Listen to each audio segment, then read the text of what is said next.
प्रश्न अनि म जो बोलिरहेको छु त्योसँग मेरो पछि के छ कि छैन यो त यस्तो भारी क्वेसन हो नि राम्रो त्यो त म भन्न सक्दिनँ हजुर अहिले माफ।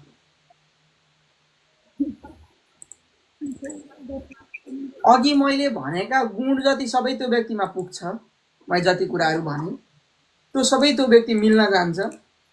र अर्को कुरा के पनि बुझ्नु भने तपाईँ जोसँग अहिले बोलिराख्नु भएको छ त्यो व्यक्ति विदेश जान्छ भन्नुभयो। कुरा एउटै हो, त्यो विदेशमा हुनुहुन्छ भन्नु, विदेश जान्छ भन्नु कन्सेप्सुअल कुरा एउटै हो, सिधा कुरो भन्नुभयो।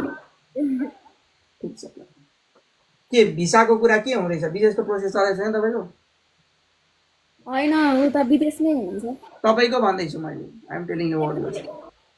मेरो चाहिँ अहिले म ब्याचलर पढिरहेको छु, अब ब्याचलर पछि भन्ने सोच छ। ठिक छ, तपाईँ पनि जानुहुन्छ विदेश? विदेश